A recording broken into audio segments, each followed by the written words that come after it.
Hello, and welcome to RV Advisors All Things RV podcast. I am your host, Kathy Conrad. I've been enjoying the RV lifestyle for over 5 years, and I love helping new RVers realize their RV dreams. This podcast is about RV education, resources, adventures, and the amazing people who love RVing.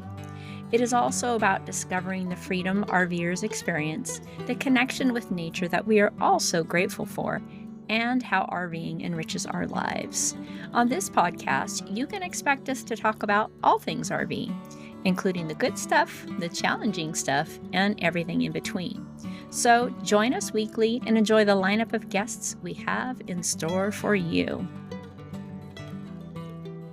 If you have been dreaming of RV camping and travel, this is a great time of year to start researching, learning, and exploring your options for an RV.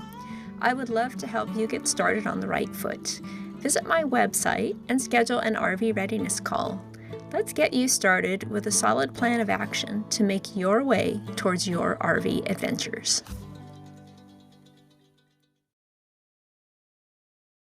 Hey friends, and welcome back to the podcast. You're going to have to bear with me today. I have a little more voice today than I had yesterday. I've had a cold, so sorry for that. I went ahead. I'm recording a day late, but I think it'll turn out better than it would have yesterday. So this week, I wanted to talk about getting the most out of an RV show. We're kicking off RV show season right now in January, so I thought this would be a good time to give you some tips on how to get the most out of going to one. So RV shows are a lot of fun. It's exciting and it's tiring at the same time. They're a great place to see a large variety of rigs, but not all RV shows are the same. And here's a few of the different types. So some large dealerships will have their own RV show. This means that only the specific brands and floor plans, what have you, that they sell are at the show. And these usually, so basically they've pulled rigs off their lot to take to the show. And usually the parking is free, there's no entrance fee, and they may or may not have other RV industry vendors there. Some RV shows represent an association. So like where I am in the Treasure Valley in Idaho, the Treasure Valley Association has an RV show that's attended by local dealerships in the area that belong to the association. And so these are at a local fairground. There's no parking or entrance fees, but there's also no vendors like food or other RV industry businesses. RV shows where you really get the most bang from your buck are the very large ones that are held at a large venue, and usually they're held annually. They are likely to have both indoor and outdoor spaces where they have rigs and have several dealerships in attendance. This means you have a greater variety of RV types, brands, sizes, and floor plans, and there are also many RV industry vendors and food options available. So here's some of those really large RV shows that are popular. In mid-January is the Florida RV Super Show that just happened this last weekend in Tampa at the Florida State Fairgrounds. In late January, there's the Big Tent Show held in Quartzsite, Arizona. It's called the Quartzsite Sports Vacation and RV Show. That's a big one. And in January in Ohio is the Ohio RV Super Show that takes place at the IX Center in Cleveland, Ohio. And then in January, from the 24th through February 2nd, up again now, did not happen for a couple of years, is the Manufacturers RV Show at the Alameda County Fairgrounds in Pleasanton, California. And I have been to that one. It was really a great RV show. Excuse me. And they had lots of vendors there as well. And there was a cost to park and for entrance, but it was not that much. But it was really worth being able to see a lot of different rigs because each dealership only sells certain brands. So when you have multiple dealerships there, you get a wider variety of brands to look at. And then in February is the Chicago RV and Camping Show held at the Donald Lee Stevens Convention Center in Rosemont, Illinois. And this is one of the largest RV shows in the Midwest. And then it's September, and it's held annually as well, is the Giant Center in Hershey, Pennsylvania. So that's another big RV show with, I believe, other vendors as well. So the main thing about the RV shows, wear comfortable shoes because you'll be on your feet and going up and down stairs, and have fun. It's really, and maybe it's just me, but I get really excited. I go to RV shows and I have no intention of buying another one, but I love going to them. Same thing, I love looking at houses. So going through model homes is really, really fun. I just love doing that kind of things and getting new ideas and seeing what's, new on the market. So I've put together a checklist to help you get the most out of an RV show and to help you track and organize the information that you gather that will be helpful. So shoot me an email to get the checklist. It's Kathy@rvadvisors.net.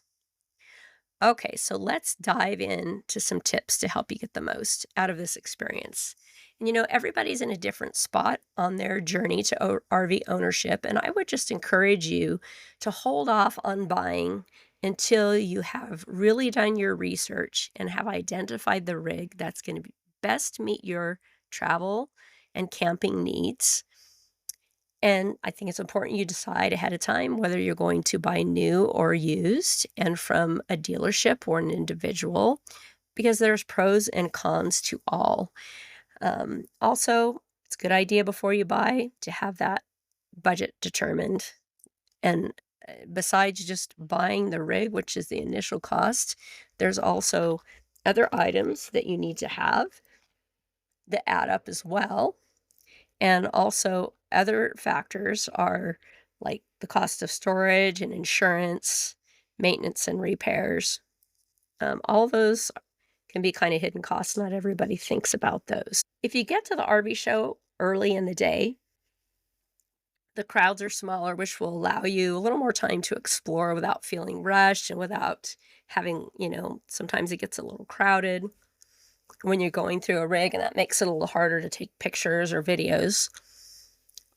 So if you get there early, it's just a little more relaxed experience. So take the checklist that I have available if you think you'll find it helpful, a notebook and a pen if you like to take notes, and maybe a tape measure for taking dimensions. Another great tool is just to use your phone to document the rigs that have features that you want, or a combination of both. So what I usually do is I take a picture of the outside of the rig so I see what the make is. And then I go inside the rig and sometimes I do a full tour if I'm going to do a video on that, but take pictures on the inside or short videos with comments on things that you like. And then on your way out, take a picture of the door sticker that tells you the model of that rig. So that way between the outdoor picture and the picture of that sticker, all those pictures in between are of that rig, or videos are of that rig.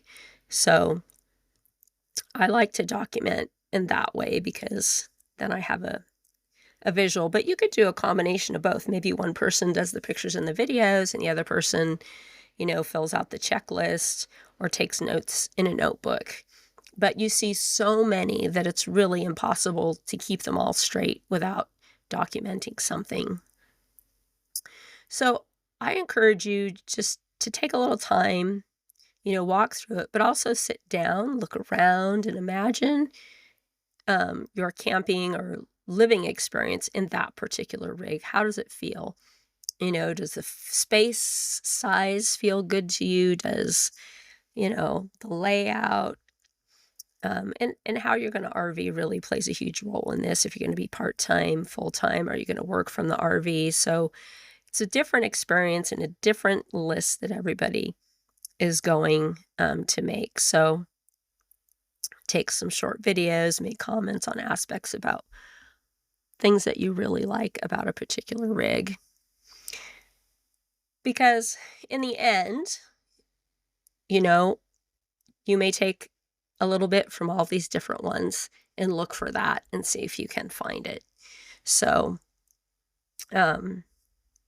things to consider is how much sleeping space do you need? So are you traveling with kids? So is the floor plan is going to matter. You may want a bunk room or bunk beds, that aren't their own room. There's lofts, there's lots of different options. And, natural light, how important is that to you? So does the rig have big windows or small windows? Do you feel closed in or does it feel really open? I mean, you're going to be hopefully parking in some beautiful places. It's nice to be able to still have that view when you're inside your rig. One of my pet peeves is, where do you put your shoes when you come in? You'll rarely find a rig that has a place for you to put your shoes. So if you don't have that, then you consider, your own shoe management, and you may need to get creative. We keep a container outside to throw our shoes in. I don't like cleaning all the time, so I like to either take my shoes off or clean the bottoms before I come inside the rig. The other thing to take notice, taking notice of the quality of like the cabinets, the drawers, the closets, etc. Are there things falling apart? Like drawer hardware, are cabinet doors feeling kind of loose in the hinges? Are moldings falling off? What do the window coverings look? Are they good quality? Are they going to wear out easily? The quality can vary dramatically. And then storage in an RV is at a premium, right? So look around and see, has the entire space been utilized to maximize storage and functionality in each area? Some rigs you may go in and there's hardly any cabinets, and it's like you have to stop and really think about, okay, here's why I would bring with me camping. Is there going to be room? Are you a big TV watcher? If you are, you want to make sure that the couch or theater seating is directly across from the TV, so you don't have to turn your neck the whole time when you're watching TV. That wasn't a high priority for us, so our TV is off to one side, but we don't watch a lot of TV, so it wasn't that big of a deal. And is there plenty of seating for everyone to sit and relax? If it's just two people, a theater seating may be enough. If you have kids, you might need theater seating and a fold-out couch that also may double as a bed. So, and in looking in the kitchen, are there enough drawers in the kitchen to meet your needs, for your silverware, your cooking utensils, your dish towels? Is a pantry closet high on your list? Or is a cabinet or two enough for your pantry needs? And then what about kitchen counter space? Is there a coffee bar and an island? Stop and think about appliances you may be bringing along. Is there room for those on the counter when using them? And do you still have enough space for food prep? Is there room in the cabinets to store those appliances as well? And as far as the eating space, is that adequate? Is it just two of you, or do you have kids traveling with you? So I know if it's nice weather, we all prefer to sit outside and eat. But if you're full-time or you're camping in off seasons, you may not be able to eat outside. So is there enough room for you to sit down and have a meal inside? The other kind of big thing is, can you get around the bed? Is there room on both sides? Think about what's it going to be like taking sheets on and off. So access is important, because I don't know if you know this, but making an RV bed can be a workout, and some think it should be an Olympic event. That's how difficult it can be. So something to think about. can you get all the way around the bed? Some beds are turned sideways and up against the wall, and maybe that floor plan works for you, but just be aware that that's going to be really difficult to make the bed. Bunk beds are not easy to make either, but you can just throw a sleeping bag on top of those for the kids. So maybe you don't have to put a sheet on. The other thing is there sufficient drawer and hanging space for your clothing? Space for your shoes, jackets. When you're going through an RV quickly, sometimes you miss things. And it's important as you narrow down to the one that you want, that those high priority items are there, the functionality's there. So most RVs have storage under the bed. So check it out. You lift up plywood on the bottom, look under there and see how might you use that space, because that's quite a bit of extra storage generally. And sometimes they even have some drawers under there.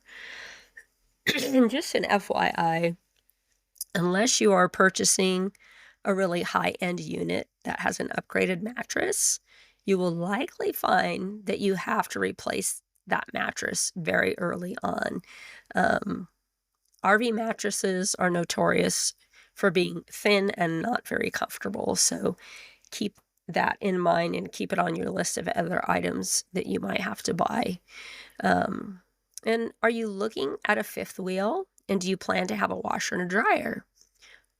Where are the hookups for the washer and the dryer? Ideally, they would stack in a separate closet. So that's a closet that's built for clothing and it may have a shelf in it, but also it has the hookups in there that you would remove that shelf and the hanging bar to put a stackable washer and dryer. When you have hookups placed on each end of the closet that's in the front cap of your fifth wheel, it's not ideal. Think about the moisture that will be created when you're washing your clothes that are, all your other clothes are going to be exposed to that moisture coming off the washer when you open and close it. And how difficult is it to access the washer and dryer when it's on each end of the closet, right? You have stuff hanging, you have stuff stacked, and now you got to try to get to a washer and dryer, and so it really shrinks the functional space of that closet, because they don't generally come with the washer and dryer. So you're not going to have it there to see, oh, that's kind of weird looking. There's a washer on one side and a dryer on the other. It's just very much less than ideal. Having that separate closet from the main one is much more ideal for a washer and dryer. And then the bathroom. How will that work out for you? Sit on the toilet. Is there plenty of leg room? Something to think about. How it's positioned and the angle makes a difference. And then step into the shower. Is there enough room for you to move around freely? Can you really take a shower in a small space? Usually there's a skylight over the shower, and that's to accommodate taller people. And is there a built-in seat? Is that something that's important to you? Ladies, shaving your legs, that built-in seat is very handy. If you don't have it, it makes it a whole lot harder. Is there a place to put your personal care items, your shampoo in that? Does it have a shower curtain or glass doors? Or best yet, is there a retractable shower door? Those are very nice, and they squeegee themselves off as they roll back in.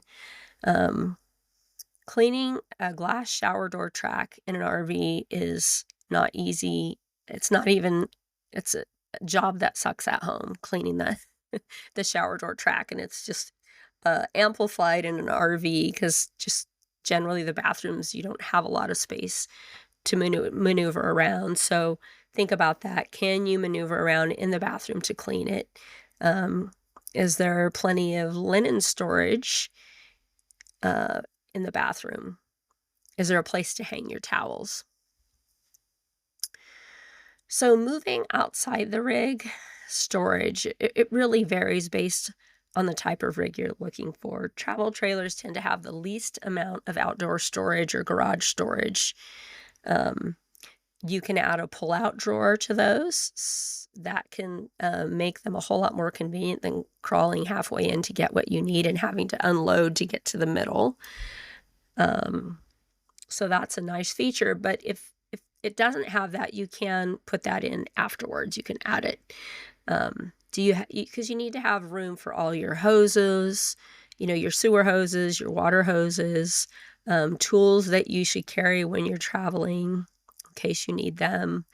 And keep in mind, you'll also have the back of your pickup for storage if you have a tow behind, most likely, unless you're towing with a vehicle, but that would be a pretty small trailer to be towing with a vehicle. So fifth wheels typically have a significant more amount of storage than a bumper pole, as do Class A motorhomes and like Super Cs. Those are the three that probably have toy haulers that have more outdoor storage. So that's something to think about if that's really important to you. If you're living full time, there's a lot more storage in those than there is a tow behind. The other option that, you see out there is an outdoor kitchen. Is that important to you? It may mean having a additional small fridge, which is handy. It may have another cooktop or even a sink. But remember, if you're having an outdoor kitchen, you're going to give up some space on the inside of the rig for that outdoor kitchen. And sometimes that ends up, like space under a bunk bed or, behind as part of the entertainment center, you lose some space in that. So just keeping that in mind. And same thing about an outdoor TV. Is that something that you want? Some rigs, that's available as well. So something to think about. But then again, you're going to give up less space than a kitchen for that. But it's got to come from somewhere. And then slide outs. They really increase the floor space and the spaciousness on the inside of the rig. And the longer the unit, the more slide outs there may be. So that's something to think about. It really opens up a rig. Like Airstreams, they don't have slide outs. So you don't have that nice amount of floor space in Airstream that you would have in another tow behind or fifth wheel or a motorhome that has slide outs. And it's always good to know when the slide outs are in, what can you access when all those are in? Take notice of this, because when you're traveling and you pull over and you want to have a snack or use the restroom, it's important then to be able to access your bathroom and at least the fridge. So, take a look at that. If you have opposing slides, that really opens up your floor space, like a lot of kitchens. The dining and seating area and fifth wheel will be on one side in the slide, and the fridge and the stove on the other side. And if there's an island in the middle, when you pull those slides in, it's really going to limit your access to that area of the trailer and anything on, beyond it. So fridge and bathroom at least, and even the bedroom if you can, because if you're just going to pull over for a quick night at a Cracker Barrel or at a casino or a truck stop, maybe you don't want to put your slides out. And if you can access your bed, that's a huge plus, along with your bathroom and the fridge. So something to keep an eye out for. So as you go through these units, then you'll start making a list of what your must-haves are. What's really important to you that's important for your camping and travel style. Make a list of things that you kind of like to have, but you could compromise on to make sure you get one of your must-haves. And then things you definitely don't want. Maybe you have no interest in a TV outside. Maybe you have no interest in bunk beds or no interest in an outdoor kitchen. All that will help you to narrow down the features that you want to have and make sure you have in your rig. Because, there's so many choices out there. And there's no perfect rig. It's always about give and take, and it's what you're willing to compromise on and what you're not willing to compromise on. So anyway, I hope you found this helpful. Remember, my information will be down in the show notes. You can email me to get my checklist at kathy@rvadvisors.net. And just shoot me an email and I'll get that to you. So thanks for listening today, and we'll see you next time. Thank you so much for tuning in today to RV Advisors All Things RV podcast. Please join us again next week for more RV education, resources, adventures, and interesting people. Until then, wishing you amazing adventures, safe travels, and I hope to see you on the road.